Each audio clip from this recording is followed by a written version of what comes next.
Welcome to the Speak Up Talk Radio Network. I am your hostess, Pat Rulo.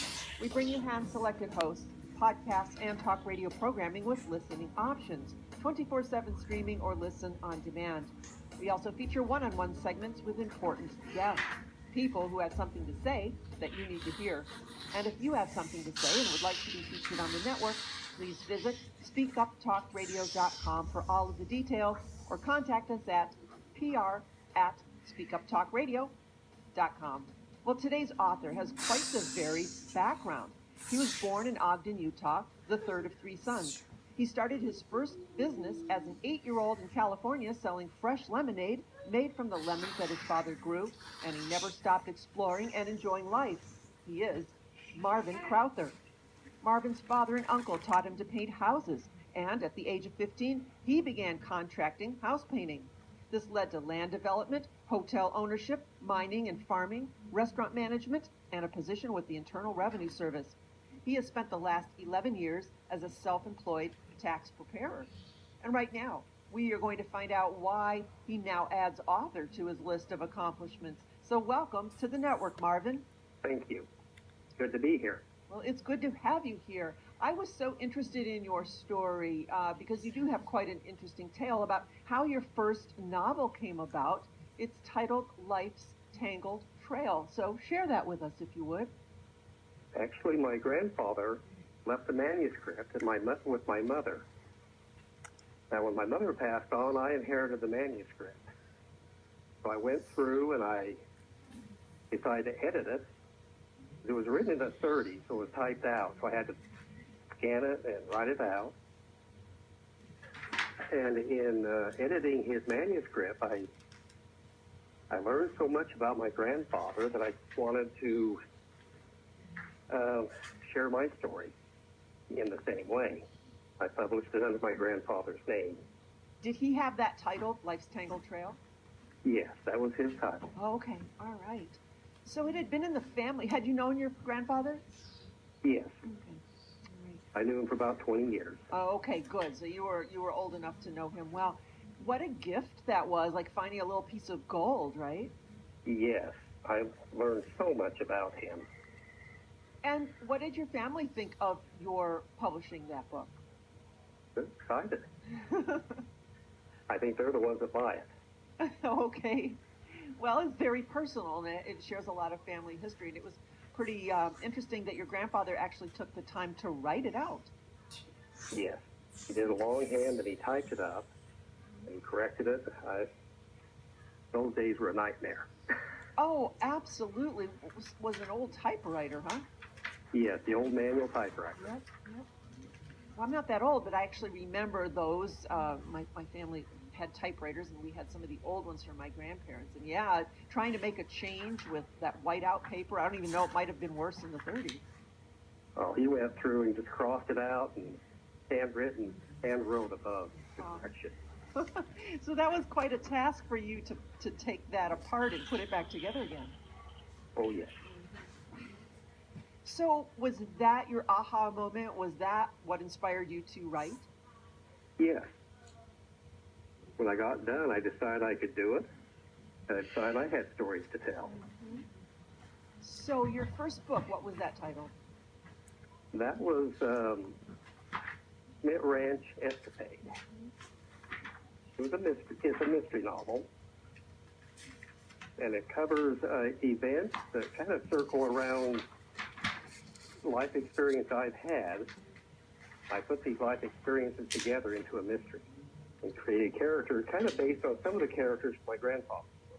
Mm-hmm. I connected the two together. Okay. For becoming a series. So why a mystery? I've always loved mystery. I like a little mixture of mystery and romance and whodunit, why is it being done. Kind of the way my whole life has been is solving problems, solving puzzles. And you've had a very rich and varied life with lots of experiences as well. So maybe tell us a bit about the book. Yeah, it starts out with a couple from Life's Tangled Trail going up to a resort up in the mountains.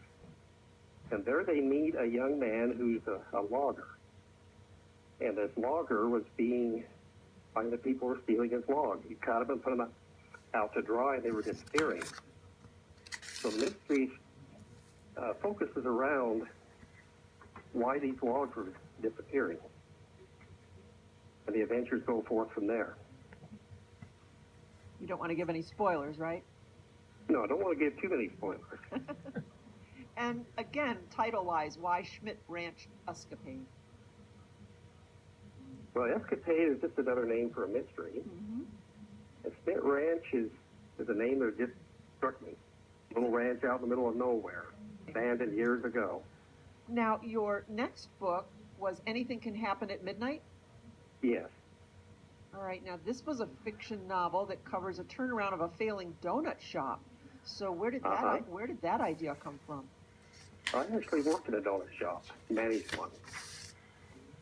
And some of the things that are happening in the donut shop are experiences I had myself when I was working.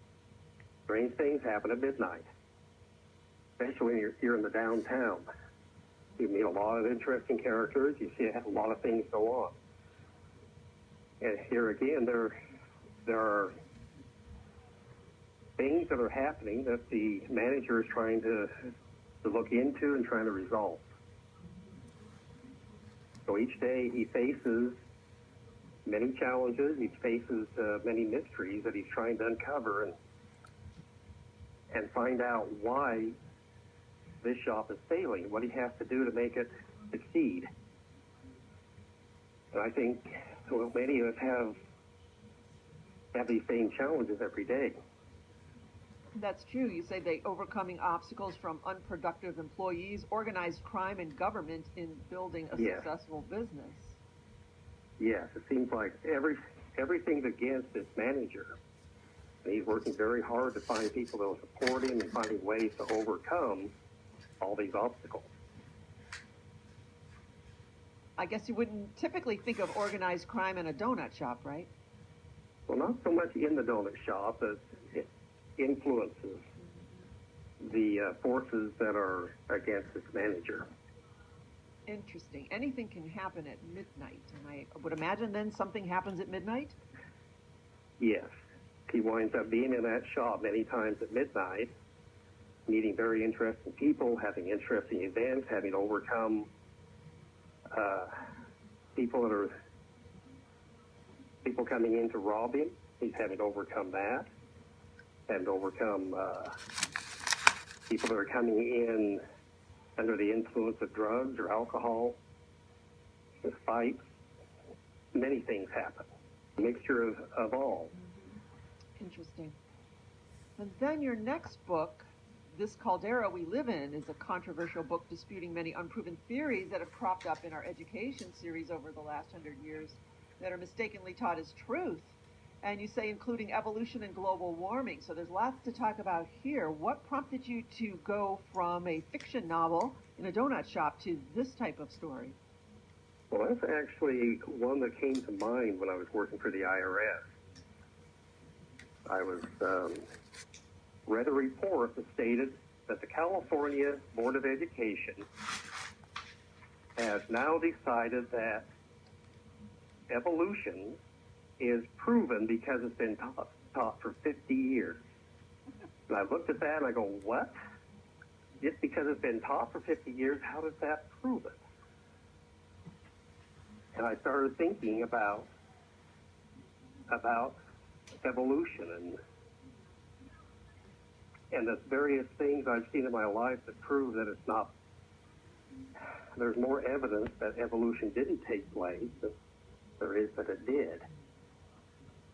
So this book was written as a means of confronting the whole idea that truth comes from teaching for a period of time. My grandfather was predecessor to paleontologist. He went out and he found dinosaur eggs. He taught me all about evolution.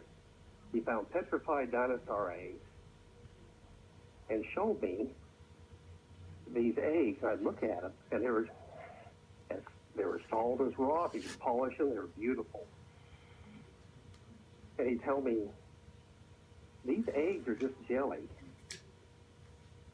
How could they have possibly survived